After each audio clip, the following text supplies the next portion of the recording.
جو گدائے در رسول ہے، جو نبی کے قدموں کی دھول ہے، اسے مان لو تم شہنشاہ، وہی کائنات کا پھول ہے۔ یہ چاند جس کا ستارہ ہے، وہ ردائے زہرا بطول ہے۔ یہ دین جس نے بچا لیا، وہ حسین کا ہی اصول ہے۔ جس زندگی میں علی نہ ہو، جس زندگی میں علی نہ ہو، وہ سراب دھوکہ و پھول ہے۔ اظہر تیرا یقین یہ سب مومنوں کو قبول ہے۔ اللہ جل مجدہ کی بے حد حمد و ثنا نبی مکرم رسول محتشم حضور علیہ السلام کی ذات بابرکات پر ہدیہ درود و سلام اور اہل بیت کی بارگاہ میں منقبت کا نذرانہ پیش کرنے کے بعد اللہ جل مجدہ سے یہ دعا ہے کہ ہم سب کی حاضری کو اپنی بارگاہ میں قبول و منظور فرمائے، اور اللہ رب العزت کی بارگاہ میں یہ بھی التجا اور دعا ہے کہ ہمارے دلوں کو قلبی بیماریوں سے اور نفاق سے پاک فرمائے۔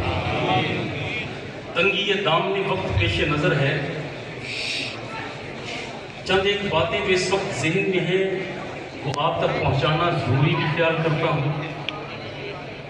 اللہ رب العزت جو اپنی ذات و صفات میں بلا شرکت غیر اس کائنات کا خالق و مالک و مختار ہے، وہ اللہ جس نے اس کائنات کو بنایا بھی خوب، اسے سجایا بھی خوب، اور پھر نظام کائنات کو چلایا بھی خوب۔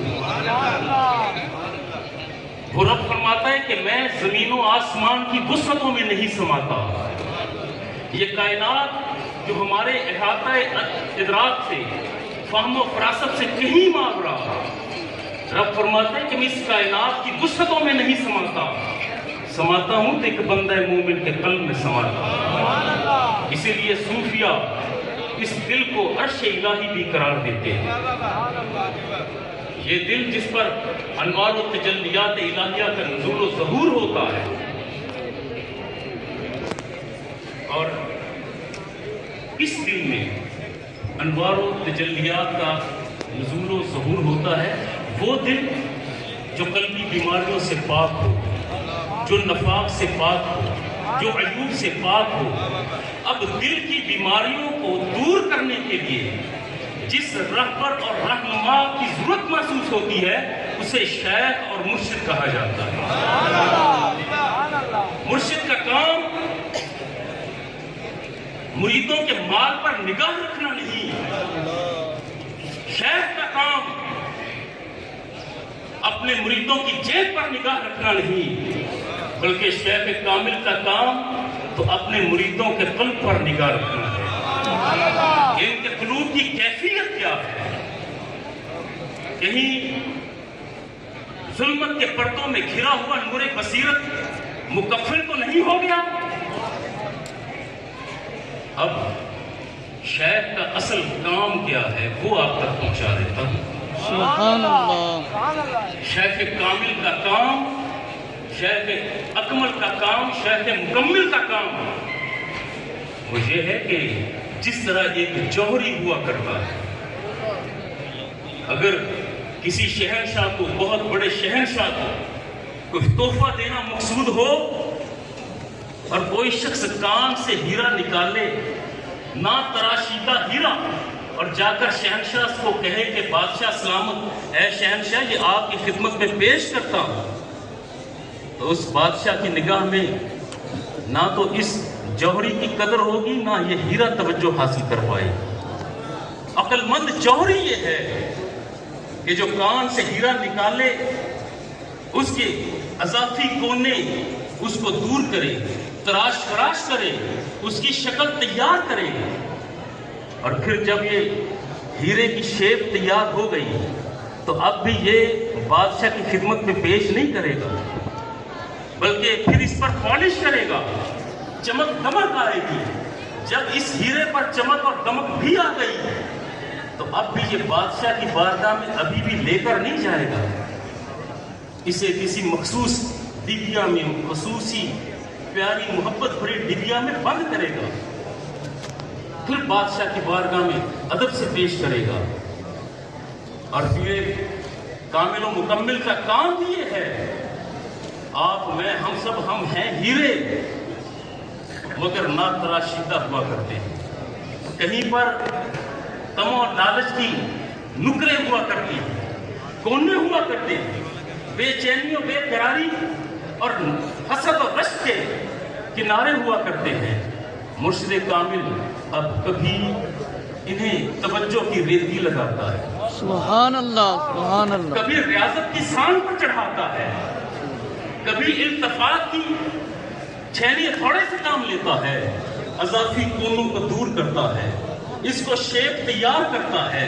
جب شیپ تیار ہو گئی، شکل بن گئی، اب بھی یہ بارگاہ قدس میں اپنے مرید کو پیش نہیں کرے گا، ابھی پالش کا مرحلہ ہے، اور مرید کے قلب میں پالش جو کرتا ہے یہ شیخ کامل کے عشق مصطفی کی پالش ہے۔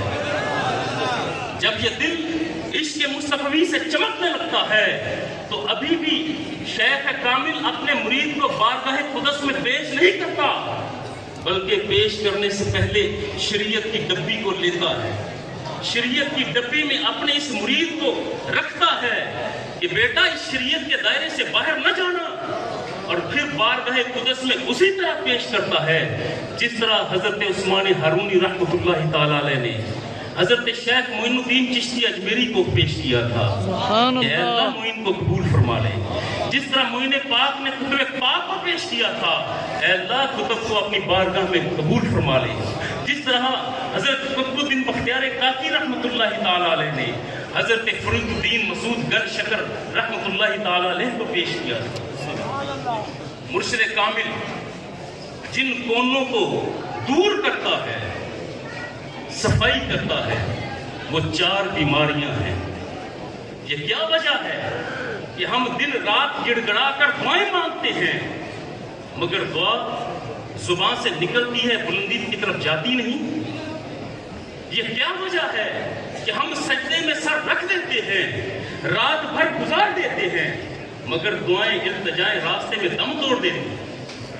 مسئلہ یہ ہے کہ 4 بیماریاں وہ ہمارے اس قلب پر، جسے عرش الہی بھی کہتے ہیں، اس پر لیٹر کی صورت میں موجود ہوتی ہے۔ انوار و تجلیات الہیہ کا نزول اور ظہور ہوتا ہے مگر ان بیماریوں کی موجودگی میں وہیں سے دور سے ٹکرا کر واپس چلا جاتا ہے۔ اور شیخ کامل کا کام یہ ہے کہ اپنے مرید کے دل سے ان 4 بیماریوں کو دور کرے۔ 4 بیماریاں سمجھ لیجئے گا، ایک ہے انا، دوسری نحنو، تیسری لی، اور چوتھی بیماری ہے اندی۔ انا یہ ہے کہ جب بندہ ہر وقت ہر لمحے میں کی گردان کرے کہ میں نے یہ کر دیا، میں نے وہ کر دیا، میں نے کہہ دیا، میں نے لکھ دیا، میں نے سنا دیا، جب یہ میں کی گردان کرتا ہے تو اللہ رب العزت کو بندے کی یہ ادا پسند نہیں آتی کہ بتا نا کہ تو ہے کیا۔ پہلی بیماری انا ہے، مرشد کامل اس انا کو دل سے نکالتا ہے کہ بیٹا انا کو ختم کر۔ اور دوسری بیماری نحن، جب بندہ کبر میں آتا ہے، غرور میں آتا ہے اور ہم کہتا ہے کہ ہم نے کہہ دیا، ہم نے یہ کر دیا، اپنی طاقت اور قوت کا اظہار بتاتا ہے، حالانکہ نحن اللہ رب العزت نے یہ اپنے لیے استعمال کیا ہے۔ نحن اقرب الیہ من حبل الورید، جب رب اپنی کبریائی، بڑائی اور قوت بیان کرنا چاہتا ہے تو وہاں پر نحن کا استعمال کرتا ہے، اور جب بندہ خود کو ہم اور قوت کا اظہار کرتا ہے تو گویا یہ اپنے آپ کو رب کے سامنے لانے کی کوشش کرتا ہے، وہاں پر انوار و تجلیات کا نزول اور ظہور نہیں ہوا کرتا۔ اور تیسری بات ہے لی، میرا، میری، یہ جھگڑوں کا سبب ہے۔ جب یہ کہا جاتا ہے نا کہ یہ زمین میری، یہ جائیداد میری، یہ سوچ میری، یہ فکر میری، یہ کتاب میری، یہ وجاہت میری، یہ حکومت میری، جب یہ بندہ خود کو اس دائرے میں لے کر آتا ہے کہ اپنے آپ کو مالک سمجھتا ہے، تو وہاں پر انوار نہیں آتے تو کیا ہے، خود کو سمجھتا کیا ہے؟ یہ کائنات اور کائنات کے جواہر و موارث، اس کائنات کی وسعتوں میں موجود ہر ایک ہے، اس کا مالک حقیقی تو خدا ہے۔ اللہ نے تیرے تصرف میں دی، جس زمین کا تو آج مالک بن کر اتراتا ہے، یہ زمین صدیوں سے یہی ہے۔ یہ زمین، یہ مقام، یہ مرتبے دنیا میں آئے اور گئے۔ یہاں پر سکندر کی قبر نہ رہی، نہ گورے سکندر، نہ ہے قبر دارا، زمین کھا گئی یا سما کیسے کیسے، یہاں پر یہ کیفیت ہے۔ اور تو اس شے کو نہ مان کہ یہ تو مالک ہے، مالک تو نہیں ہے۔ اور تجھے یہ اختیار کس نے دے دیا کہ تو اپنے اختیار کا اظہار کر؟ اور چوتھی بیماری لی کی طرف آ۔ جب کوئی یہ بندہ کہتا ہے کہ یہ میری طرف سے تمہیں ہے، تو دو جرم ہوتے ہیں۔ پہلا جرم یہ ہے کہ اس نے خود کو مالک تصور کر لیا، اور دوسرا جرم یہ ہے کہ اس نے خود کو مختار سمجھا، میں چاہوں تو تمہیں دوں، چاہوں تو نہ دوں، حالانکہ تیرے اختیار میں تو کچھ بھی نہیں۔ اے بندہ خدا، تیرے اختیار میں تو یہ بھی نہیں کہ تو باپ کے سر سے ماں کے رحم میں اپنی مرضی سے آ جائے۔ تیرے اختیار میں تو یہ بھی نہیں کہ ماں کے رحم میں تو نے رہنا ہے یا بہ جانا ہے۔ تیرے اختیار میں تو یہ بھی نہیں کہ جو غذا رب نے ماں کے رحم میں تیری رکھی ہے، اس کے ماہانہ عارضے کا خون، تو اپنی مرضی سے اپنی غذا کا انتخاب نہیں کر سکتا۔ اور جب تو جنم لیتا ہے اور اس کے بعد زندگی گزارتا ہے اور موت آتی ہے، موت کے بعد تیرا اختیار تو یہ بھی نہیں کہ تو اپنے ہاتھ کو حرکت دے سکے۔ سب سے پہلے تیرے آئس و اقربا تیرا نام بدلتے ہیں۔ پہلے تجھے حضرت صاحب، شیخ صاحب، پیر صاحب، چودھری صاحب، میاں صاحب کہتے تھے۔ جو ہی سانس کی ڈور ٹوٹی، دل کی دھڑکن معدوم ہوئی، بندہ بے حس و حرکت ہوا، سب سے پہلے تیرا نام بدل دیا کہ میت کو اٹھا لو، میت کو نہلا دو، میت کو اٹھا کر لے جاؤ، نماز جنازہ پڑھا دو۔ تیرا نام بدلا۔ تیرا تو اختیار یہ بھی نہیں کہ تو اٹھ کر فقط اتنا کہتے کہ بھائیو، دوستو، میرا نام تو اظہر فرید ہے، میرا نام تو نذیر ہے، میرا نام بشیر ہے، تم مجھے میت کے نام سے پکار رہے ہو۔ تیرے اختیار میں کچھ نہیں ہے۔ اور جب یہ لی ہر چیز کو، یہ زندگی کے درمیانی حصے میں، تو خود کو مختار سمجھتا ہے، تو اے بندہ خدا، یہ چار بیماریاں ہیں جو ترے قلب سے دور ہوں گی تو انوار و تجلیات الہیہ کا نزول بھی ہوگا۔ ابتدا یہ ہے کہ صحبت سید اختیار کر، صحبت سالے ترا سالے کنت، صحبت تالے ترا بالے کنت۔ نیک بندے کی صحبت میں بیٹھ جاؤ، نیک ہو جاؤ گے۔ اشعار کی محفل میں بیٹھو گے تو مکار بن جاؤ گے۔ اور آخری بات جو اسی صحبت کے حوالے سے شیخ سعدی رحمۃ اللہ تعالی علیہ، گلے خوشبو در حمام روزے، رسید از دست محبوبی بدستم، بدو گفتم کہ مشکی یا عبیری، کہ از بوئے دل آویزے تو مستم، بگفتہ من گلے نہ چیز بودم، ولیکن مدت با گل نشستم، جمال ہم نشی در من اثر کرد، وگرنہ من ہما خاتم کے ہستم۔ شیخ سعدی رحمۃ اللہ تعالی علیہ حمام میں گئے، ایک دوست نے مٹی کا ڈھیلا دیا، جس طرح صابن کا استعمال ہم کرتے ہیں، اس میں سے خوشبو آ رہی۔